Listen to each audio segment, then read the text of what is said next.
Press the bell icon on the YouTube app and never miss another update.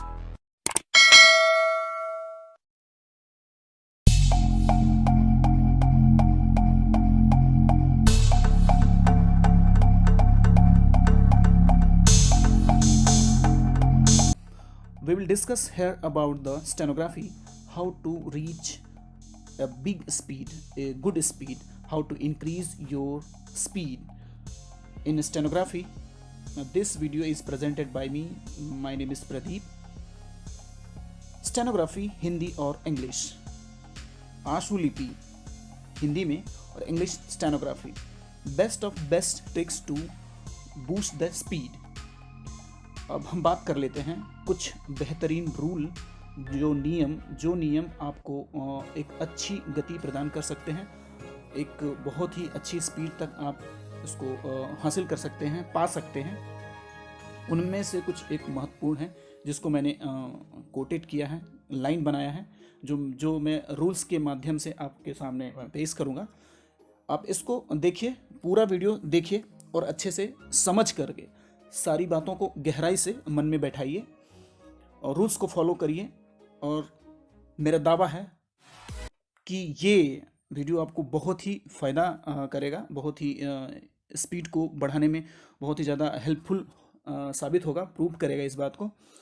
तो हम जानते हैं कि ये स्टेनोग्राफी है, इसको हिंदी में हम आशुलिपि बोलते हैं, जिसको हम एक शॉर्ट हैंड कहते हैं।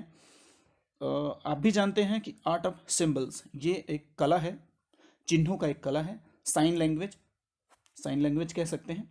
कुछ नियम हैं, फॉलो दीज इंस्ट्रक्शंस और स्टेप्स। इन बातों को आप ध्यान में रख करके अगर आप फॉलो करते हैं, rule by rule, step by step इसको आप करते हैं, तो बेहद खूबसूरत तरीके से आपकी स्पीड ज़रूर बढ़ेगी, इसकी गारंटी है। तो हम शुरू करते हैं। पहला नियम ये है, पहला रूल है जो, please keep your pencil sharp both sides.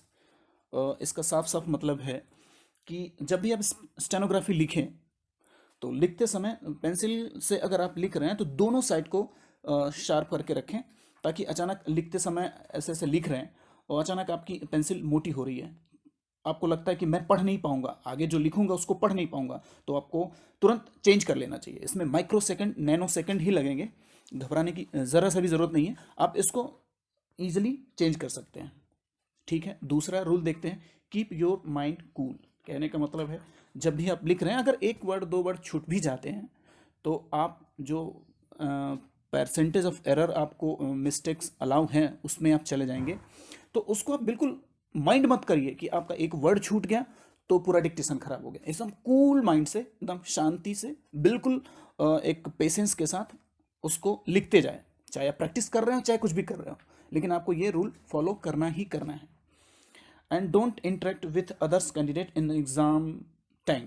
अगर कोई लड़का, कोई कैंडिडेट, कोई एग्जामिनेशन हॉल में पहुंच गया, स्किल टेस्ट उसका शुरू होने वाला है, तो कभी उससे बात ना करें कि अरे तुम्हारी स्पीड कितनी है, अरे हमारी स्पीड कितनी इतनी है, हम इतने सालों से कर रहे हैं, हम इतने महीने से कर रहे हैं, तुम्हारी स्पीड कितनी है। तो किसी से आपको इंटरेक्ट होने की ज़रूरत नहीं है।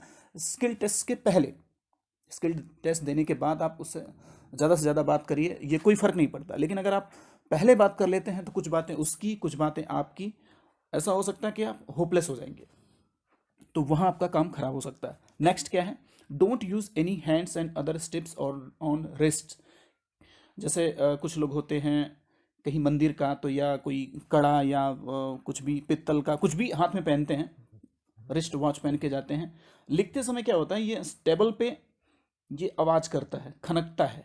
जैसे अगर गर्ल्स स्किल टेस्ट देने जाती हैं तो उसमें भी चूड़ियाँ हो गई, ये सब कंगन्स हो गए, ये सब जो है इसमें होने से आप तो परेशान होंगे उन शोर से, और लोग भी उन सारी आवाज़ से परेशान हो जाएंगे, तो आपका ध्यान भटकेगा। जब ध्यान भटकेगा तो आप अच्छे से डिक्टेशन नहीं लिख पाएंगे।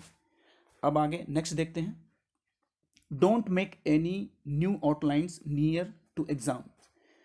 अगर आपका स्किल टेस्ट होने वाला है, या पहले होने वाला है, या एग्जामिनेशन के बाद होने वाला है, एक्चुअली क्या है, कई जगह ऐसे हैं कि पहले स्किल टेस्ट ले लेते हैं, उसके बाद एग्ज़ाम्स होते हैं, लेकिन कहीं कहीं एग्ज़ाम होने के बाद क्वालिफाई करने के बाद आपका स्किल टेस्ट होता है। तो वो मैं उन दोनों केसेस में बता रहा हूँ।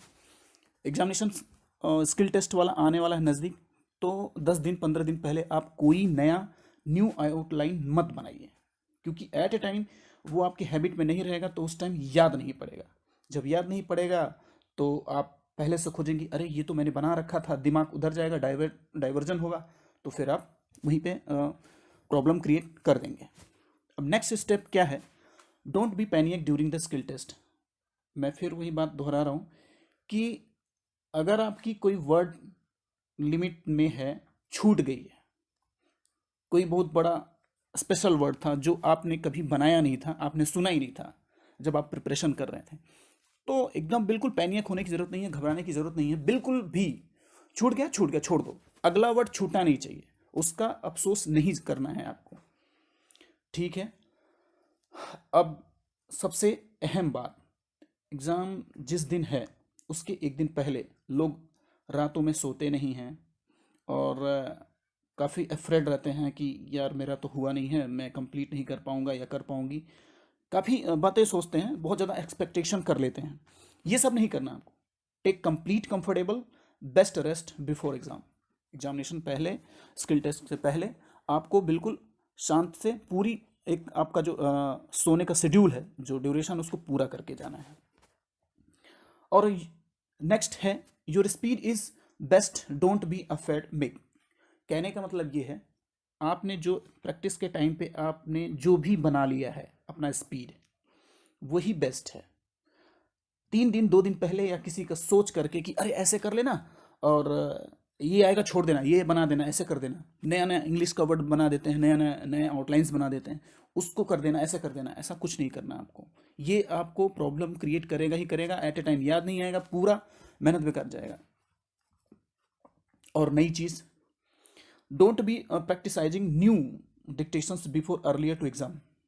अब कुछ लोग ने, मान लीजिए कुछ शिफ्ट में एग्ज़ाम होते हैं, अचानक सारे स्टेनोग्राफर की जो स्किल टेस्ट के एग्ज़ाम होते हैं वो एक ही दिन पे नहीं हो पाता है, तो कुछ लड़के पहले देकर चले आते हैं एग्ज़ाम। तो अगर कभी बाय द वे बातचीत हो जाती है उनसे, या फिर कांटेक्ट में आ जाते हैं, कैसा मैटर आया था, ये आया था, ये वाला तैयार कर लो, तुम ऐसा कर लो, ऐसा बिल्कुल भी नहीं करना है।